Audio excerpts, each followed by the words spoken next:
26 साल का खूबसूरत नौजवान लड़का जो कि देखने में एक गबरू जवान था और वो नेवी मर्चेंट में कार्यरत था, जिसका नाम था सौरभ राजपूत। एक दिन वो एक लड़की से टकरा जाता है और जिस लड़की से टकराता है, जैसे ही उस लड़की पर नजर पड़ती है तो उस लड़की का वो दीवाना हो जाता है। और वहीं पर उस लड़की की भी जब सौरभ राजपूत पर पड़ती है तो वो लड़की भी अपना दिल दे बैठती है और दोनों आंखों ही आंखों में ऐसा लगता है जैसे कोई गहरी बात की हो और दोनों मुस्कुरा देते हैं और एक दूसरे का नंबर भी ले लेते हैं और एक दूसरे का नाम भी जानते हैं। जब पता चलता है कि इस लड़की का नाम मुस्कान रस्तोगी है, फिर ये दोनों आपस में फोन पर बातें करने लगते हैं और धीरे धीरे इनकी बातें लंबी होने लगती हैं और घंटों ये फोन पर लगे रहते हैं। अब धीरे धीरे इन दोनों का प्यार परवान चढ़ने लगा था। अब एक दूसरे के साथ रहने की, जीने मरने की ये दोनों कस्में खाने लगे थे। जब इनको मौका मिलता तो ये मुलाकातें भी करते और साथ में खाना पीना खाते, एंजॉय करते और मौज मस्ती भी करते। अब इन दोनों के लिए एक दूसरे के दिलों पर अच्छी खासी चाहत हो गई थी। अब ये एक दूसरे के होना चाहते थे और जब ये बात इन दोनों ने अपने अपने घरों पर बताई तो इन दोनों के घर वाले इस रिश्ते से नाखुश हुए और किसी भी कीमत पर इन दोनों की शादी कराने के लिए राजी नहीं हुए। तब इन दोनों ने, सौरभ राजपूत और मुस्कान रस्तोगी ने, एक फैसला लिया और घर से भागकर इन दोनों ने शादी कर ली और साथ जीने का वादा और कस्में खाई और एक दूसरे के हो गए।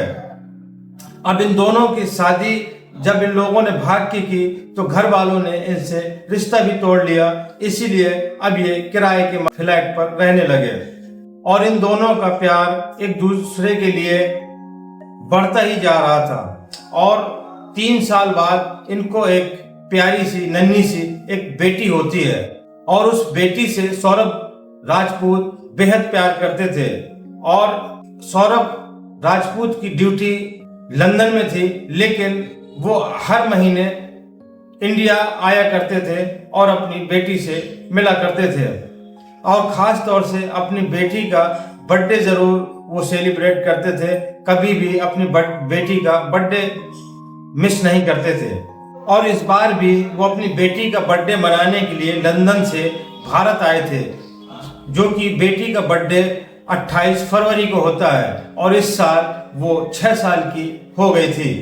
लंदन से सौरभ राजपूत अपने बेटी का बर्थडे मनाने तो आता है, लेकिन वापस फिर लंदन नहीं जा पाता क्योंकि उसकी बेरहमी से हत्या कर दी जाती है और उसके शरीर के लगभग 15 टुकड़े कर दिए जाते हैं। तो सवाल ये निकल कर आता है कि आखिरकार सौरभ राजपूत की हत्या किसने की, या कहीं उसकी पत्नी ने तो नहीं की, या फिर किसी और ने, या फिर उसके हत्या के पीछे का कारण क्या था। तो ये सब हम आपको बताएंगे बस इसी वीडियो में। बस आप वीडियो के अंत तक बने रहे। आदाब, नमस्कार, मैं हूं मुबीन खान। आज की जो सच्ची घटना की कहानी है वो कहानी है उत्तर प्रदेश के मेरठ की, और उसी मेरठ का एक थाना है ब्रह्मपुरी, और उसी ब्रह्मपुरी थाना क्षेत्र अंतर्गत एक जगह आती है इंदिरा नगर। इसी इंदिरा नगर पर सौरभ राजपूत अपनी पत्नी मुस्कान रस्तोगी और अपनी बेटी के साथ रहा करता था किराए के फ्लैट पर, और वो नेवी मर्चेंट पर कार्यरत था, इसीलिए उसकी ड्यूटी लंदन में थी और लंदन से हर महीने वो अपने परिवार से और अपने बेटी से मिलने आया करता था। 18 मार्च की सुबह सौरभ राजपूत की पत्नी यानी कि मुस्कान रस्तोगी अपनी माँ को फोन करती है और फोन पर बात करने लगती है और उस तरफ से माँ महसूस करती है कि मुस्कान कुछ ठीक नहीं लग रही। तभी वो पूछती है, बेटी क्या बात है, तुम कुछ ठीक नहीं लग रही हो। तभी वो रोने लगती है और जब मुस्कान की माँ अपनी बेटी को रोता हुआ सुनती है तो वो कहती है कि बेटी क्या बात है, और एक काम करो, तुम घर आ जाओ। जैसे ही वो घर पहुंचती है और बेटी से रोने का कारण पूछती है तो मुस्कान की मां के पैरों के तले से जमीन खिसक जाती है, क्योंकि मुस्कान ने जो इसके पीछे की जो वजह बताई वो बहुत ही दर्दनाक और हृदय विदारक थी। जैसी मुस्कान मुस्कान की माँ पुलिस को फोन लगाती है और कहती है कि आप मेरे घर आ जाइए और मेरी बेटी को अरेस्ट कर लीजिए। जैसे ये बात पुलिस सुनती है तो पुलिस भी भौचक्की रह जाती है कि आखिर ऐसी क्या वजह हो गई जो एक माँ ही अपनी बेटी को पुलिस के हवाले कर रही है। और थोड़ी ही देर में जब पुलिस आ जाती है तो वो पुलिस से कहती है कि मेरी बेटी को आप गिरफ्तार कर लीजिए, इसने मेरे प्यारे दामाद का कत्ल कर दिया है। जैसी ये बात पुलिस सुनती है तो पुलिस भी हैरान रह जाती है और मुस्कान रस्तोगी को हिरासत में ले लेती है। जब मुस्कान रस्तोगी से पुलिस पूछताछ करती है तो मुस्कान भी अपना गुनाह कबूल कर लेती है। लेकिन वहीं पर जब पुलिस उससे ये पूछती है कि आखिरकार तुमने अपने पति की हत्या क्यों की, जिसको तुम बेहद प्यार करते थे और तुम्हारी तो लव मैरिज शादी हुई थी, तभी मुस्कान एक कहानी बताती है। वो कहती है कि हाँ, हम एक दूसरे को प्यार करते थे और हमने घर से भागकर ही शादी की थी और हम दोनों बेहद खुश थे। दरअसल जिस अपार्टमेंट में हम रहते थे, क्योंकि अब सौरभ की नौकरी नेवी मर्चेंट में थी, ये अक्सर घर से बाहर रहते थे। और वहीं पर एक मेरा दोस्त है साहिल शुक्ला, जो कि कभी 6th-7th में मेरे साथ पढ़ा करता था। और एक दिन उससे मेरी मुलाकात होती है और फिर पुरानी यादें ताज़ा हो जाती हैं और वो अक्सर अब मेरे घर आने जाने लगा था और अब हमारे बीच में दोस्ती से अवैध रिश्ते बन गए थे और दोनों साथ में नशा भी करने लगे थे। क्योंकि साहिल शुक्ला नशे का आदी था, वो कई तरह के नशा करता था, ड्रग्स, कोकीन, गांजा वगैरह वगैरह कई तरह के नशे करता था। और धीरे ही धीरे जब मुस्कान रस्तोगी उसके नजदीक आई और दोनों में दोस्ती हुई तो नशे की लत मुस्कान को भी लग गई। और ये सिर्फ नशा ही नहीं करते थे, बल्कि इन दोनों के बीच में अनैतिक अवैध रिश्ते भी बन गए थे।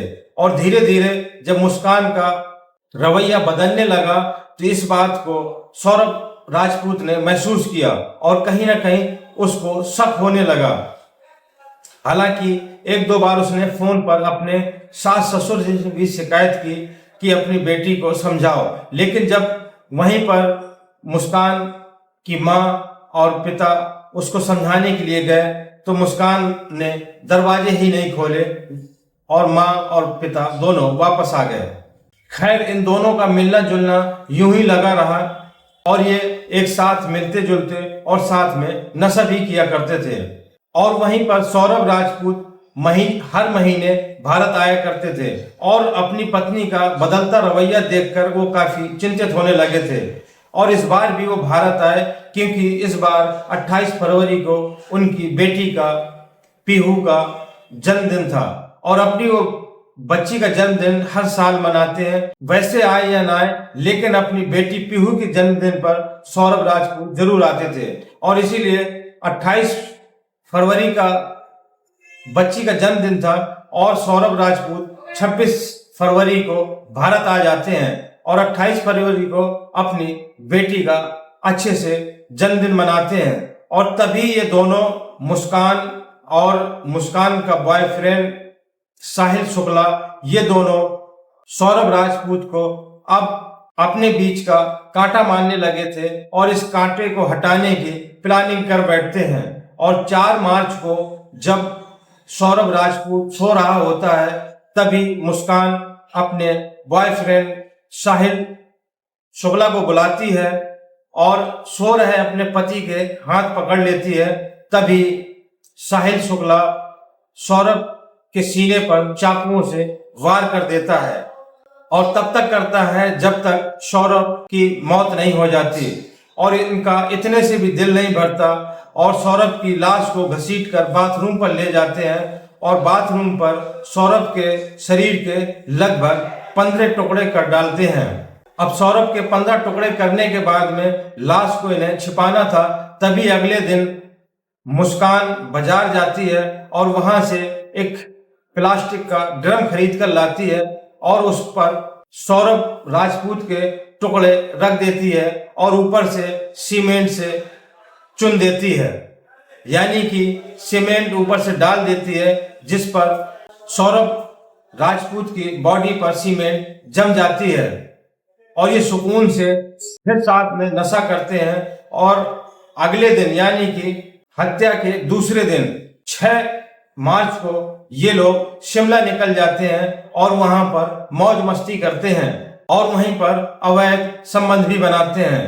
और जब ये लोग शिमला जा रहे थे तभी मुस्कान अपने पड़ोसियों को भी बोलकर जाती है कि मैं अपने पति सौरभ के साथ में शिमला घूमने जा रही हूं, ताकि किसी को शक ना हो। और अपनी बेटी को अपनी माँ के यहाँ छोड़ दिया था और अपने बॉयफ्रेंड अपने आशिक साहिल शुक्ला के साथ शिमला में मौज मस्ती करती है। और 14 मार्च को जब होली का त्योहार आता है तो इसको लगता है कि किसी को शक ना हो, तभी ये अपनी ननद से भी फोन पर यानी कि व्हाट्सएप पर चैट करती है और अपनी ननद को होली की बधाई भी देती है।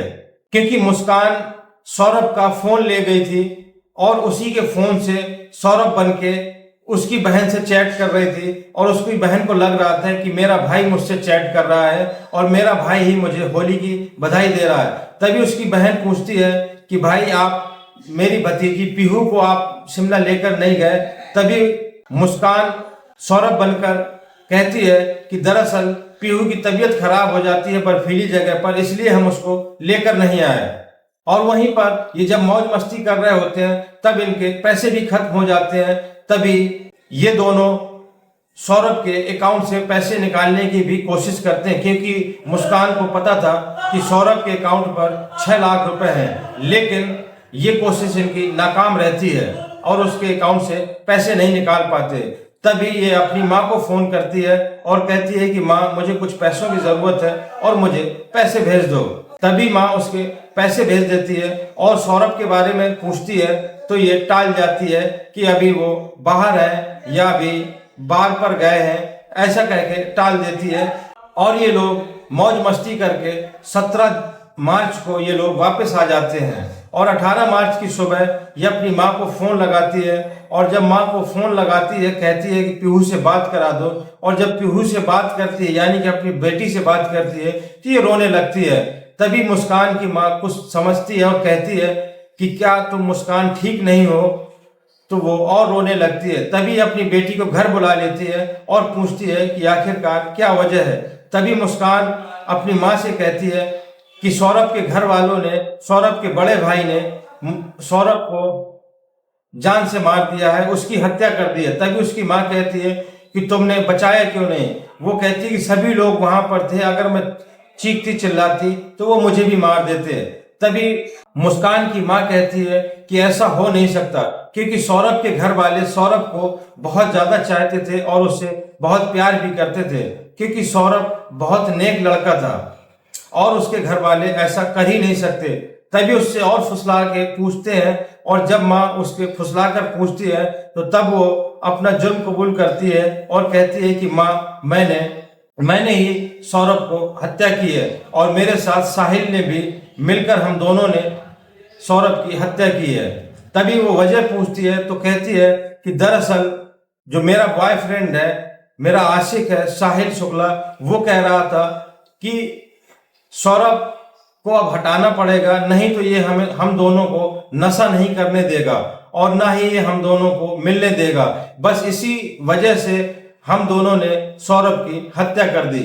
जैसी ये पूरी बात पुलिस सुनती है तभी मुस्कान के बॉयफ्रेंड साहिल शुक्ला को भी गिरफ्तार कर लेती है और इन दोनों को जेल भेज देती है। तो दोस्तों, ये थी आज की सच्ची घटना की कहानी। ये घटनाक्रम सुनाने का मकसद किसी को आहत करना या किसी को परेशान करना नहीं, बल्कि आप लोगों तक सच पहुंचाना और आप लोगों को जागरूक करना है। दोस्तों, अगर ये वीडियो आपको अच्छा लगा हो तो ज्यादा से ज्यादा लाइक करें, सब्सक्राइब करें और फेसबुक पर देख रहे हो तो पेज को फॉलो करें। और दोस्तों, कमेंट करके अपनी राय जरूर दें, अपना सुझाव जरूर दें और ये भी बताएं कि आप ये मेरा वीडियो कहां से देख रहे हैं। तो मिलते हैं अगली कहानी में।